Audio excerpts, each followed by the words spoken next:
नमस्कार सुमित जी, बहुत बहुत स्वागत है आपका। नमस्ते अंजू जी, आपको और आपके दर्शकों को बहुत बहुत गुड इवनिंग। सुमित जी, ये बताइए कि महाराष्ट्र में चल क्या रहा है। 180 एनजीओ के जरिए मुस्लिम बहुल इलाकों में 100 करोड़ रुपए बांटे गए हैं ताकि वो सबके सब एकजुट होकर महाविकास अघाड़ी को वोट दें। अंजू जी, ये तो कुछ नहीं है। अगर हम वो कहते हैं ना, अंग्रेजी में कहावत है टिप ऑफ द आइसबर्ग, यानी जो बहुत बड़ी बर्फ की पहाड़ी होती है, हम लोगों को सिर्फ ऊपर इतना सा दिखता है, नीचे बहुत बड़ा होता है वो आइसबर्ग। ऊपर सिर्फ 1% दिखाई देता है, 1%, नीचे 99% होता है। ये जो पूरा काम है, ये काफी टाइम से चल रहा है, बहुत समय से चल रहा है।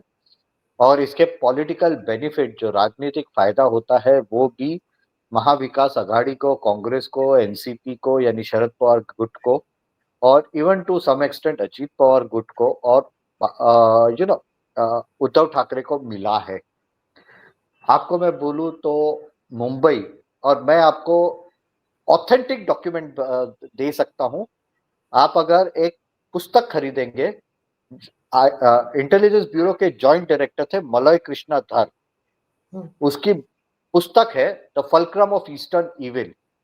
उसके अंदर उन्होंने पूरी हिस्ट्री लिखी है, बॉम्बे के एक एक, मुंबई के एक एक जगह का नाम लिखा है जहां बांग्लादेशी को बहुल किया गया है, जहां उनको बसाया जाता है। यानी जब वो असम से होके या त्रिपुरा से होके या बंगाल से होके उन लोगों को लाया जाता है यहाँ, तो उनको कौन से जगह पे बसाया जाता है, जैसे एंटॉप हिल है, शिवरी है, बांद्रा है, जोगेश्वरी है, यहाँ उनको बसाया गया है।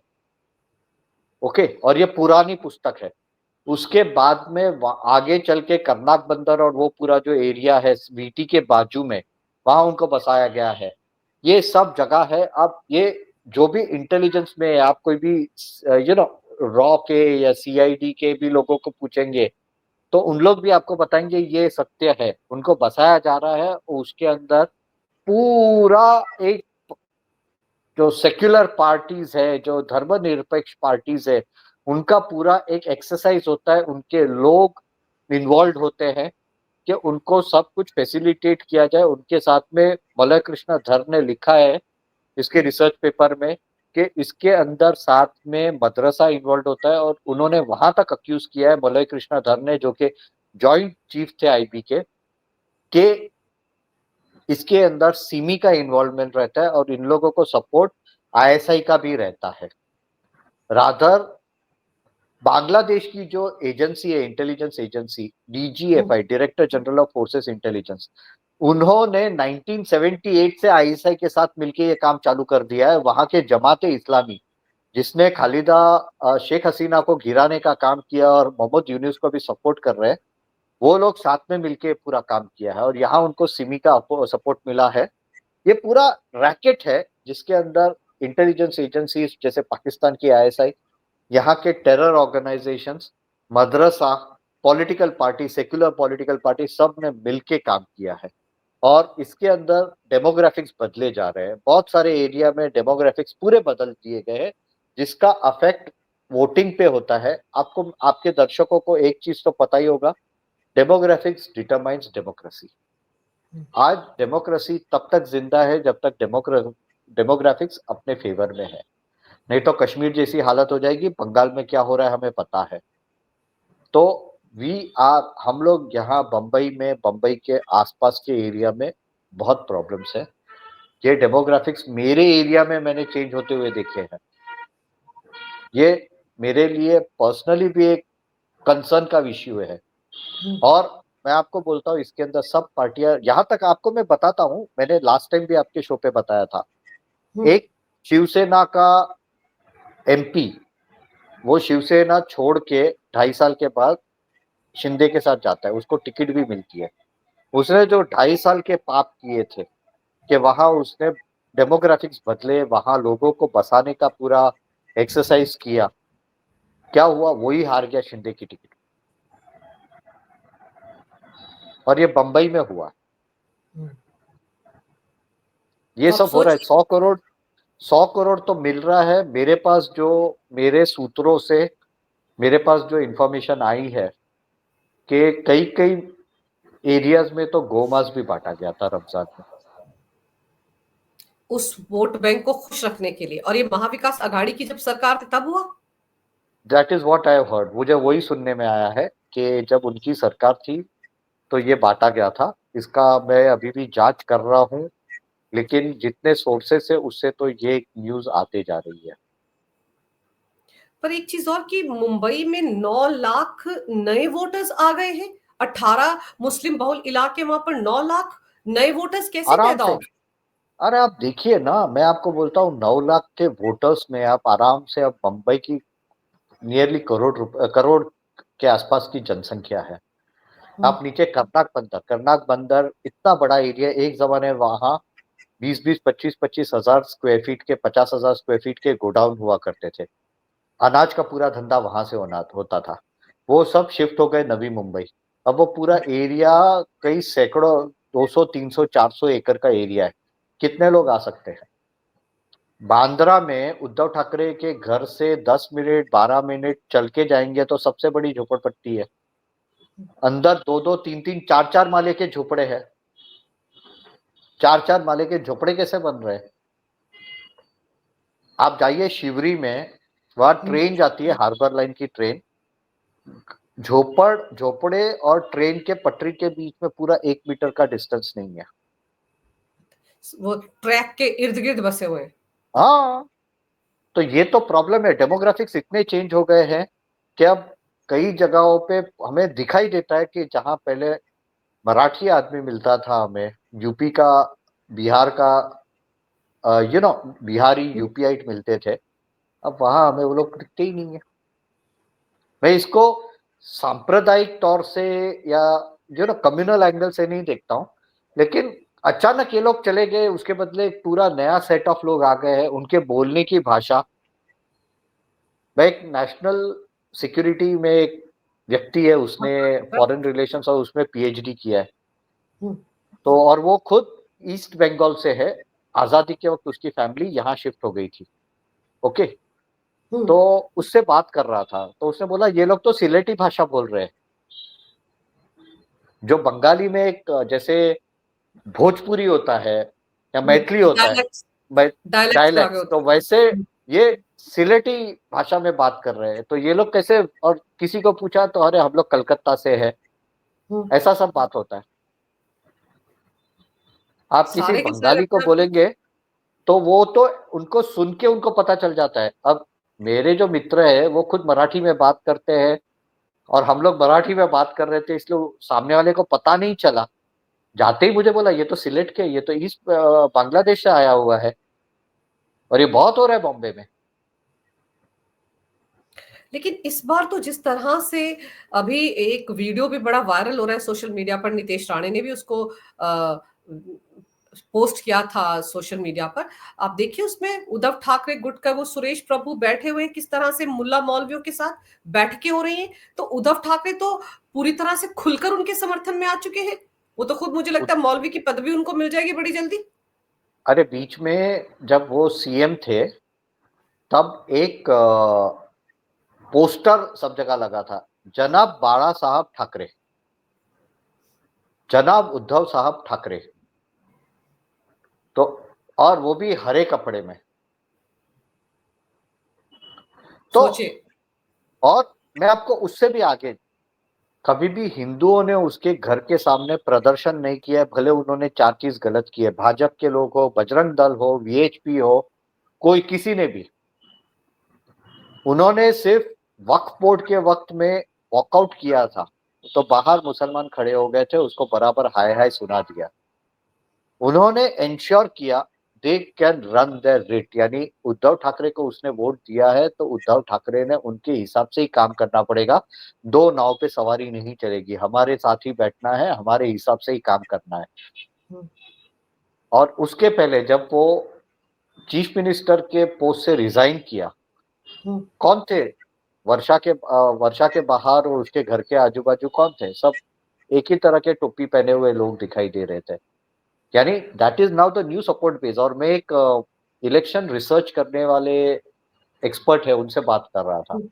तो उन्होंने मुस्लिम बहुल एरिया में जाके पूछा यानी इलेक्शन सर्वे के लिए। तो उनका बहुत क्लियर है, हम लोग उद्धव साहब के साथ हैं, हम लोग उद्धव साहब के साथ हैं।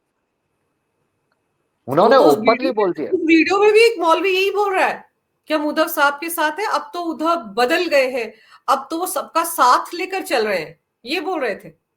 हाँ, तो वो अब सेक्युलर हो चुके हैं, अब वो सेक्युलर हो चुके हैं। Uddhav Thackeray has become secular. और भारत में सेक्युलरिज्म का एक ही मीनिंग है। अब मैं इससे भी आगे जाऊंगा। उज्जवल निकम के अगेंस्ट में जिसको खड़ा किया था, उनके उसको सपोर्ट में कौन आया था कैंपेनिंग के लिए, जो खुद टेरर अक्यूज्ड है। बॉम्ब ब्लास्ट में अक्यूज बंदा शिवसेना के लिए कैंपेनिंग कर रहा है। सोचिए। तो ये तो है ही। और सिर्फ वो नहीं करेगा तो उसको मुसलमान वोट भी नहीं मिलेंगे, उसको भी पता है। एक बहुत बड़ा स्ट्रॉन्ग सॉलिड वोटर बेस उसके हाथ में आ गया है। उसको कोई नुकसान नहीं हो रहा है, उसको फायदा ही हो रहा है। पॉलिटिकली भी उसको फायदा है, फिनेंशियली भी। आई डोंट नो होता होगा या नहीं, लेकिन पॉलिटिकली तो वो जीत के आ रहा है, सब कुछ हो रहा है। आप फाइनेंशियली क्यों नहीं होता होगा फायदा सुमित जी? आप सोचिए कि अगर ये जो 180 एनजीओस काम कर रहे हैं, बताया जा रहा है कि 70 मीटिंग्स हो रही हुई हैं पिछले 2 महीने में, लोगों को करोड़ों रुपए बांटे गए हैं, तो जो लोग इनके समर्थन में खड़े हैं, क्या उनको पैसा नहीं दिया गया होगा? वहां तो जरूर, टिकटें भी पैसों से दी गई होंगी। वो तो है। हमारे पास सिर्फ उसके बारे में एग्जैक्ट डेटा नहीं है, इसलिए हम बोल नहीं सकते। पॉलिटिकली तो दिखाई दे रहा है, फिनेंशियली हमें दिखाई नहीं दे रहा है, तो हम कैसे बोले। लेकिन लेकिन डेफिनेटली होगा होगा। राज ठाकरे ने एक रैली की है, उसमें भी तो उन्होंने यही पॉइंट उठाया ना कि हिंदू हृदय सम्राट बाला साहब ठाकरे, अब जनाब बाला साहब ठाकरे लिखा जा रहा है। मतलब क्या हालत कर दी शिवसेना की उद्धव ठाकरे ने। Raj Thackeray himself is a fringe player. Raj Thackeray एक ही सीट ला सके हैं, राज ठाकरे की पार्टी, इसके पहले वाले 2019 के चुनाव में। 2019 के चुनाव में एक ही सीट ला पाए। और वो जो उसका विधायक है, वो खुद के बल पे जीतने की ताकत रखता है। वो फिर कौन सी भी पार्टी से, उसको पार्टी के बिना भी वो जीत सकता है। वो अगर इंडिपेंडेंट होगा तो भी जीत जाएगा, उतना कैपेबल बनता है। और आप खुद राज ठाकरे का करियर देखिए। वो जब लॉन्च हुआ, उसको शिवाजी पार्क, वो सब पूरा जो शिवसेना बहुल एरिया था, वहां उसको बीएमसी में कितने कॉर्पोरेटर चुन के आए थे, उसके नगर सेवक बोलते मुंबई में उनको। नासिक पूरा म्युनिसिपल कॉर्पोरेशन उसके हाथ में दे दिया था। उसके बाद में आज नासिक भी नहीं है, उसके कितने कॉर्पोरेटर्स है बीएमसी में, कुछ नहीं है। उसका खुद का एक डायरेक्शन नहीं है, आज इधर है कल उधर है। एक जमाने में राज ठाकरे का भी जालीदार टोपी पहना हुआ फोटो घूम रहा है। आप गूगल कीजिए राज ठाकरे स्कल कैप, आपको फोटो भी मिल जाएगा। तो उसका चुना, उसका उसने पूरा फ्लैग बदल दिया। उसने अपना फ्लैग बदल दिया जब वो उसके अंदर ब्लू, ग्रीन, सैफरन सब कुछ था। वहां से उसने अपना पूरा फ्लैग बदल दिया। अंदर इंजन के बदले उसने वहां शिवाजी महाराज का मोहर लगा दिया।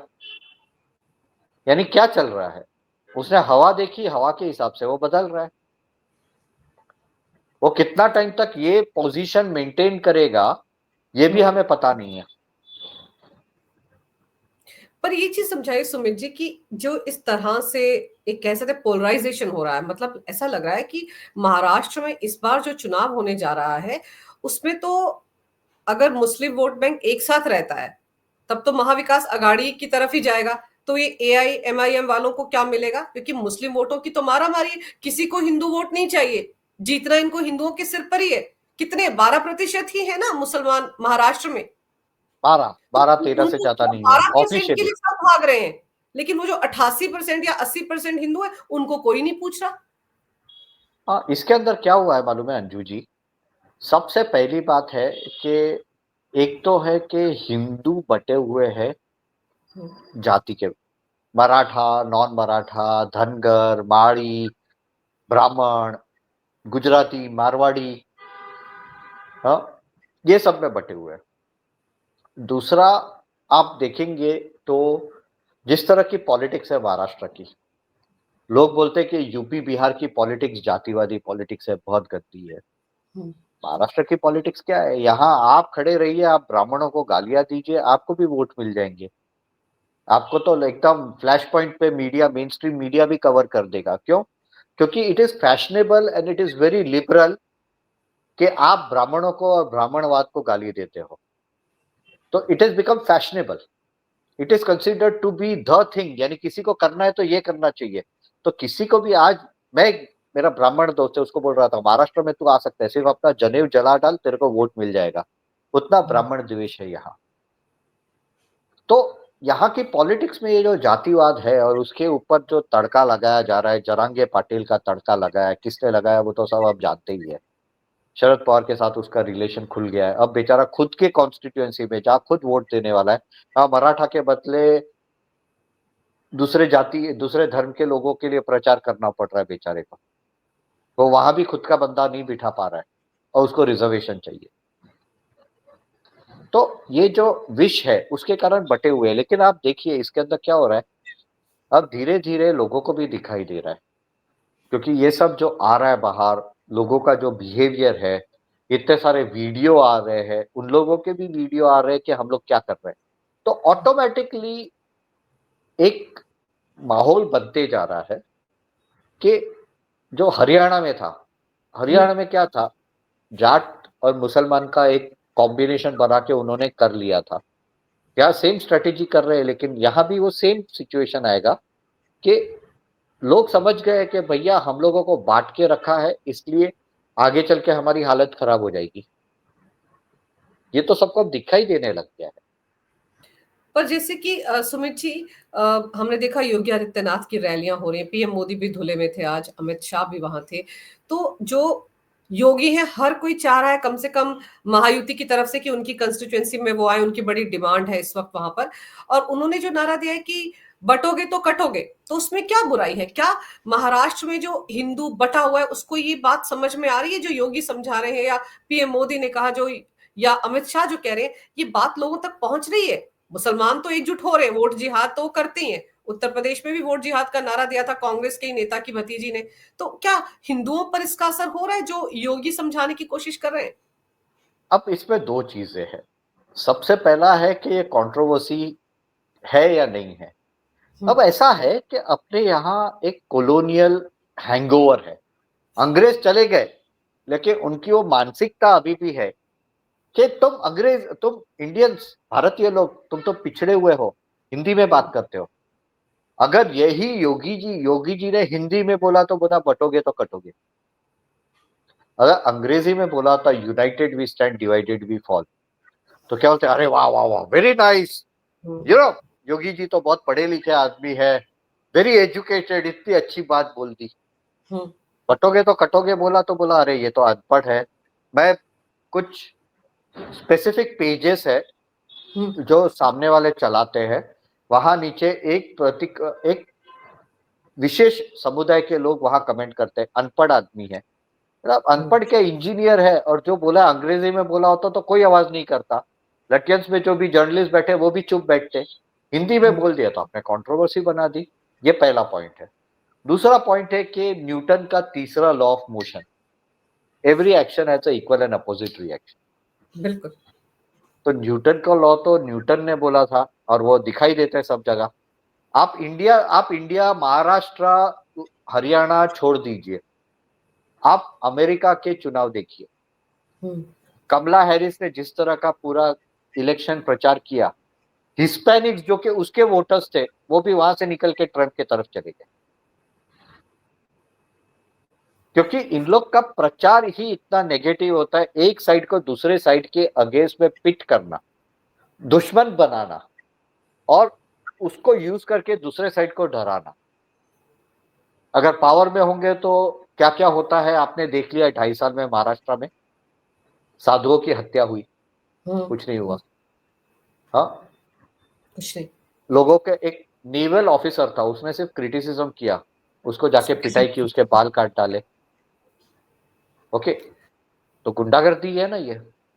मैं आप तब पत्रकारों क्रिटिसाइज को कर, देखेंगे कितने सारे लोगों ने, वो एक अभिनेत्री हैं मराठी जिन्होंने किसी के हाँ, पोस्ट को केतकी रिपोस्ट कर चितड़े, दिया था। हाँ, उसको उनके जेल साथ में रखा इतना टाइम।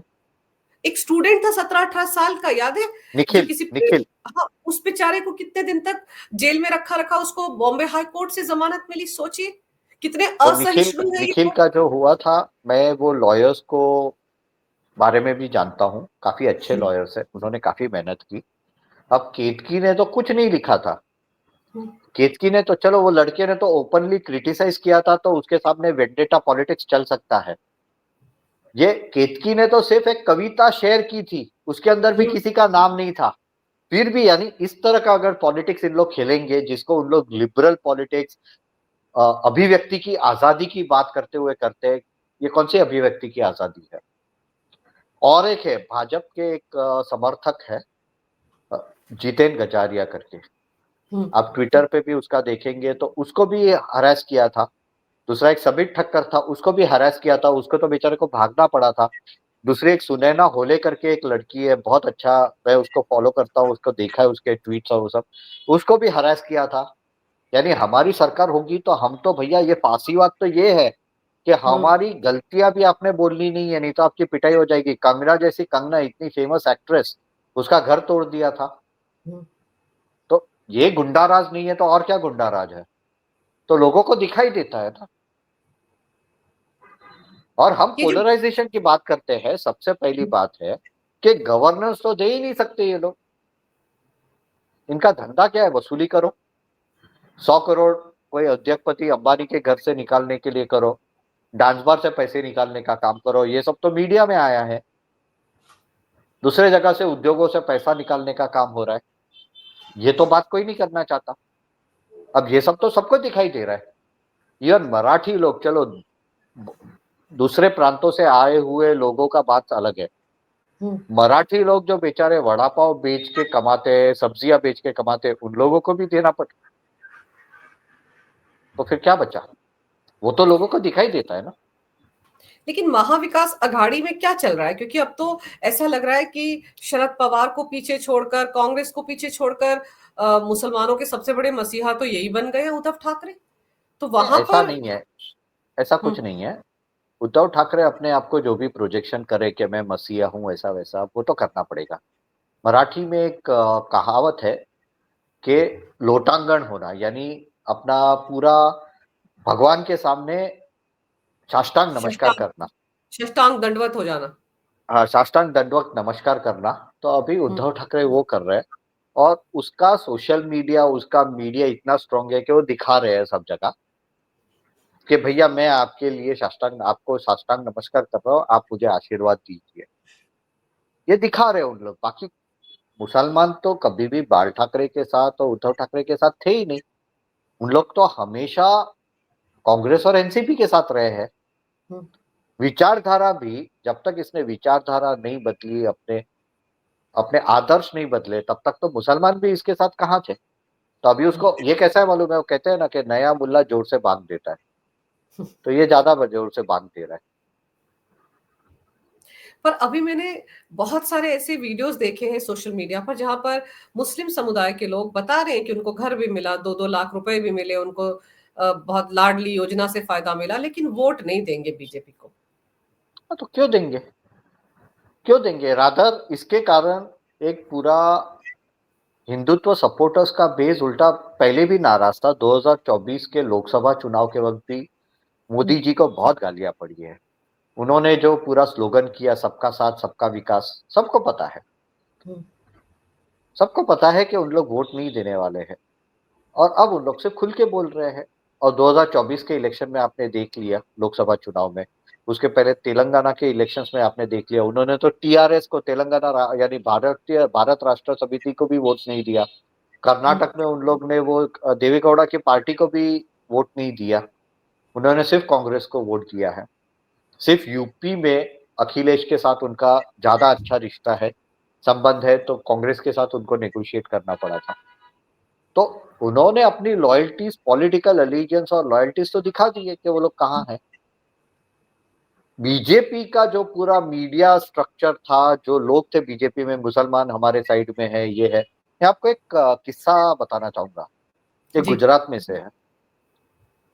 एक व्यक्ति है, वो सरपंच बन के चुन के आया हम्म, 2017 में। और उसने तभी बोला कि ये गांव, वो गांव पहले, जबकि भाजपा 95 में आ गई थी, ये गांव अभी 2017 में भाजपा के पास आया, उसके पहले वो कांग्रेस तरफ ही था।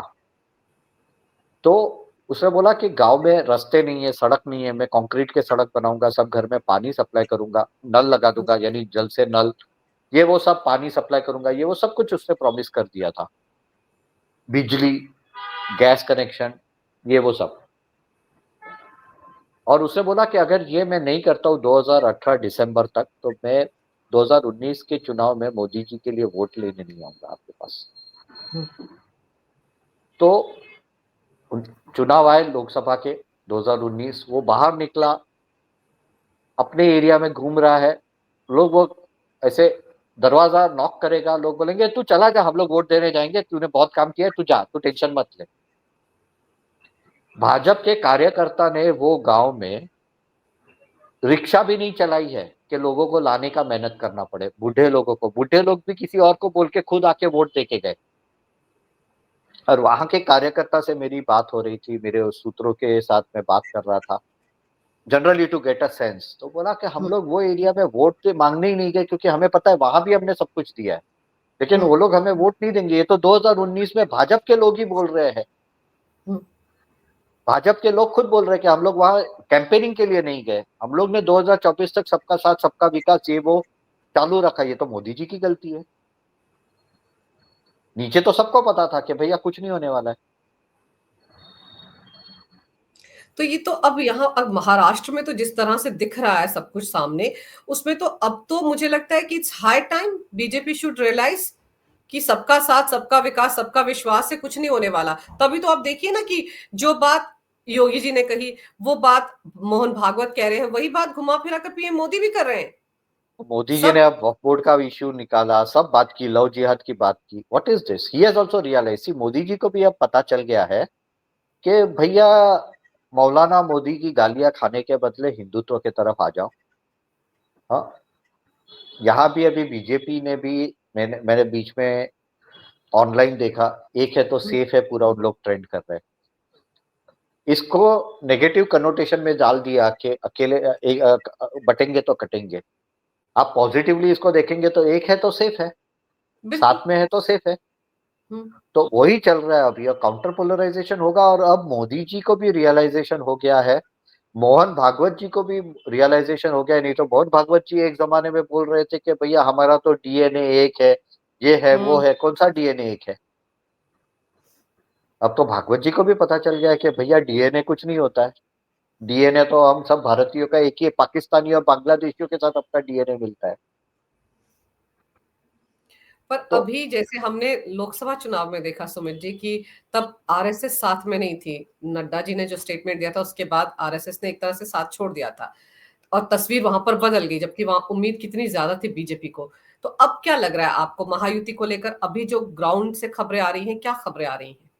मेरे पास जितनी खबरें आई है, कुछ सूत्रों से, कुछ इनसाइडर्स से, एक कोऑर्डिनेशन बहुत अच्छा बन गया है। मुझे मेरे एक सूत्र ने एक 17 पेज का पीडीएफ डॉक्यूमेंट भेजा था, हम्म। जिसमें कोऑर्डिनेशन के लिए हर एक सीट वाइज तीनों पार्टी का कौन बंदा है उसका नाम पहले ही डिक्लेयर हुआ है। सीट डिक्लेयर नहीं हुई थी, लेकिन नाम डिक्लेयर हो गए थे कि ये कोऑर्डिनेशन का, उसका फोन नंबर दिया था। उसके बाद में संघ ने यहाँ अतुल लिमय जी को इंचार्ज बनाया। ओके, तो हम्म। एक उन्होंने पहले ही डिसाइड कर लिया था कि यहाँ एक सीनियर प्रचारक को ही आगे रखेंगे। और बाद में उन्होंने हर एक कॉन्स्टिट्यूएंसी के लिए भी लोगों को अपॉइंट करना चालू कर दिया था। और मुझे जितना सुनने में आ रहा है मेरे सूत्रों के पास से, कि उनका घर घर जाके बात करना, सी संघ ओपनली पॉलिटिक्स में नहीं आता है, बिल्कुल। लेकिन संघ आपको समझाता है, वो घर घर जाते कि आपका वोट की महत्व क्या है, आपने वोट क्यों करना चाहिए। और सिर्फ बहुत लोग लोकसभा चुनाव के वक्त आए नहीं थे, क्योंकि उन लोग थोड़े नाराज चल रहे थे, हम्म। बहुत सारे इश्यूज थे, कार्यकर्ता भी थोड़े नाराज चल रहे थे, वोटर्स, उसके अंदर सबका साथ सबका विकास भी एक प्रॉब्लम था। राम मंदिर की जो हवा बनाई थी, जो माहौल बनाया था, वो सस्टेन नहीं कर पाई बीजेपी 4-3 महीना। तो उसका भी एक इफेक्ट हो गया, वो फिजल आउट हो गया, उनको लगा लोग खुद आ जाएंगे। लेकिन लोगों को लाने के लिए ये 3 महीना जो गैप आया, उसके कारण भी नुकसान हुआ है। यानी लोग, बीजेपी को कॉन्फिडेंस आ गया कि भैया अब तो राम मंदिर के नाम पे कोई सब लोग आ जाएंगे, लेकिन वो 3 महीना वो हवा सस्टेन करना भारी होता है, बहुत डिफिकल्ट होता है। लेकिन अभी आप देखिए संघ, और संघ ओपनली तो कभी ये नहीं बोलता है कि आप इसको वोट दो उसको वोट मत दो, ये सब वो कभी बोलते नहीं है। लेकिन वो समाज का क्या हो रहा है, समाज की क्या है, आपको जो आदमी ठीक लगे तो आप एआईएमआईएम को वोट दे दो, कोई फर्क नहीं पड़ रहा है। आपको शरद पवार को वोट देना है तो उसको दे दो, आपको अबू आजमी को वोट देना है तो उसको दे दो। संघ तो उसके आगे जाता नहीं है। बिल्कुल। लेकिन वो समझाने का काम संघ अभी कर रहा है ग्राउंड लेवल पे। मेरे पास जो इंफॉर्मेशन आई है, रफली 60,000 संघ के कार्यकर्ता महाराष्ट्र भर में अभी काम कर रहे हैं। ये अजीत पवार जो इफेक्ट है, ये कितना नुकसान कर सकता है महायुति को? क्योंकि अब देखो ना, वो बाप बेटी तो लड़ ही रहे हैं। अजीत पवार के कारण उल्टा हम लोगों को भी एक परसेप्शन क्राइसिस क्रिएट हो रहा है। अभी उसकी एक जगह पे बाप बेटी कंटेस्ट कर रहे हैं, उसके बाद में वो खुद भी किस तरह की टोपी पहन के प्रचार करने गया था, अब वो भी आने लग गया है। तो एक तो है कि वो कितने सीट जीत पाएगा, वो एक सबसे बड़ा सवाल है। क्योंकि सी, बीजेपी का ये कैलकुलेशन है, अब बीजेपी का कैलकुलेशन सही जाता है गलत, वो तो हमें 23 तारीख को पता चलेगा। लेकिन बीजेपी का ये कैलकुलेशन है कि मुस्लिम बहुल एरिया में अजीत पवार वहां मुसलमान कैंडिडेट देगा तो उसको वोट आएंगे और शरद पवार के कैंडिडेट हार जाएंगे या समाजवादी के कैंडिडेट हार जाएंगे। अब ये कितना सच है मेरे समझ से, क्योंकि मैंने तेलंगाना इलेक्शंस देखे हैं, मैंने कर्नाटक इलेक्शन देखे हैं कि जेडीएस को भी मुसलमान स्ट्रेटेजिक वोटिंग करते थे कि यहाँ जेडीएस का कैंडिडेट जीत रहा है तो हम लोग उसको बैक करके जेडीएस को दिखाएंगे कि हम आपको सपोर्ट कर रहे हैं। इस वक्त तो कर्नाटक में जेडीएस को वोट ही नहीं है, उसका वोट शेयर कितना गिर गया, उसके सीट कितने कम हो गए। और मुसलमान ने क्लियरली कांग्रेस को बैक किया, आप हार रहे हो तो भी हम आपको ही वोट देंगे। उनका बहुत क्लियर था इस वक्त, स्ट्रेटेजिक वोटिंग नहीं, total alliance and allegiance and submission to Congress. उसके सामने बाद में क्या बोला, एक डेप्यूटी सीएम और 5 मिनिस्टरशिप अपने पास आनी चाहिए। आप हार रहे थे, वहां भी हमने आपको वोट दिया है। तेलंगाना में पिछली बार उन्होंने तेलंगाना टीआरएस को सपोर्ट किया था, इस वक्त टीआरएस को कुछ सपोर्ट नहीं मिला, कांग्रेस को पूरा सपोर्ट मिला, एआईएमएम को थोड़ी सीटों पे ही सपोर्ट मिला। तो उन्होंने क्लियर बोल दिया कि भैया आप जीतो हारो हम तो आपके साथ हैं। तो अब यही 2024 लोकसभा चुनाव में भी हुआ है। तो उन्होंने अपनी यूनिटी करके एक ही पार्टी को बैक करने का ये निर्णय लिया है। मुझे तो दिखाई नहीं दे रहा है कि अजीत पवार जीत सकेंगे, एटलीस्ट मेरे जजमेंट से। अब 23 तारीख को पता चलेगा मैं सही हूँ या गलत हूँ। और अब बिल्कुल सही कह रहे हैं। एक चीज सुमित जी, यहाँ पर हरियाणा में भी याद दिला दो, बीजेपी ने 2 मुस्लिम कैंडिडेट उतारे थे, मुस्लिम बहुल इलाके थे जहां पर उतारे थे, लेकिन बीजेपी के वो दोनों मुस्लिम कैंडिडेट हार गए थे।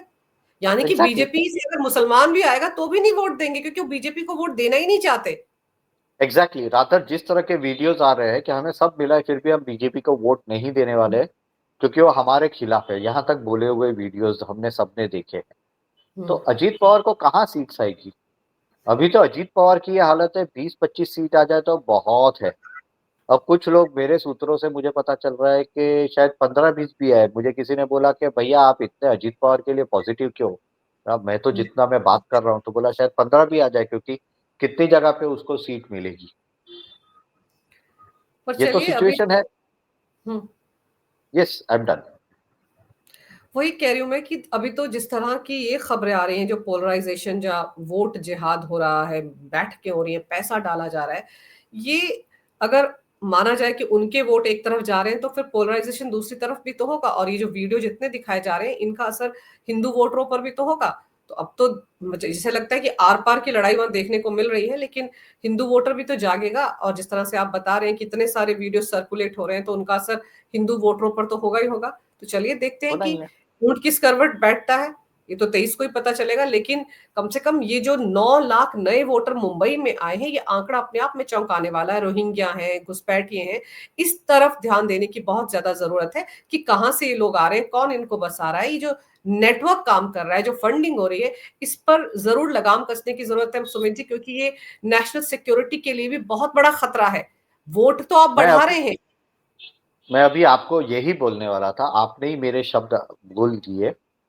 हमारी विचार एक ही डायरेक्शन में कि इसको एक बार हम इलेक्शन के साथ छोड़ देते कि चलो कांग्रेस आ जाए, चलो उद्धव ठाकरे वापस सीएम बन जाए, हाँ चलो हमारे घर तोड़ दिए जाए, चलेगा, वो भी चलेगा, चलो साधु भी मार दिए जाए, चलो वो भी चलेगा।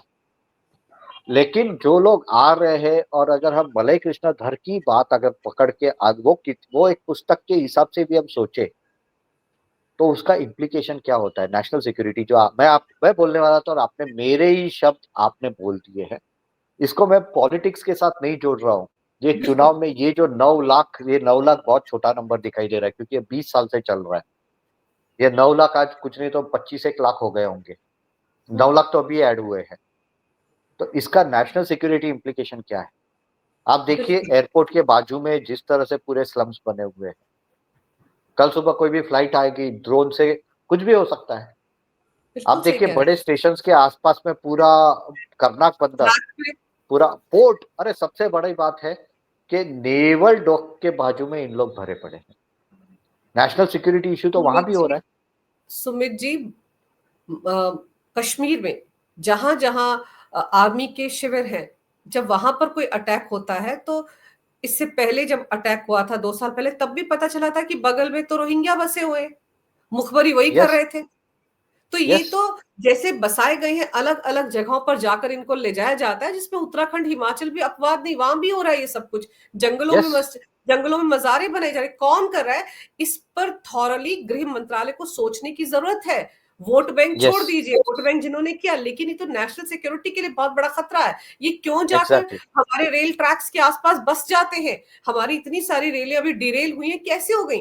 कोई तो होगा जो जाकर उनको पटरियों पर खुराफाती काम कर रहा है। तो ये सब सोचने की जरूरत। यहाँ भी हुआ था, मुंबई में भी हुआ था एक छोटा सा दुर्घटना, बताइए। तो ये इसी, तो वही मैं कह रही हूँ कि भले ही ये वोट बैंक के लिए कर रही है राजनीतिक पार्टियां, लेकिन ये देश की सुरक्षा के लिए बहुत बड़ा खतरा पैदा कर रही है, बहुत खतरनाक काम कर रही है। मैं तो कहूंगी कि ये देशद्रोही का काम कर रही है, इनको लाकर बसाकर और अपने वोट बैंक बढ़ाकर। इस तरफ ध्यान देने की जरूरत है। और कम से कम इस चुनाव के बहाने महाराष्ट्र की ये हकीकत सामने आई है, तो ये अब खुलकर इसके बारे में बात होगी चुनाव के बाद। चलिए देखते हैं कि नतीजा क्या रहता है 23 को। लेकिन ये मुद्दा जो है, ये बड़ी जल्दी फेड आउट नहीं होगा, इस पर चर्चा जरूर बार बार होगी। आपने समय निकाला सुमित जी, विस्तार से इस विषय पर जो जानकारी मेरे दर्शकों को दी, इसके लिए आपका बहुत बहुत धन्यवाद। नमस्कार। भारत माता की जय हो। नमस्कार। वंदे जय मातरम भारत और माता की जय हो। जय श्री राम।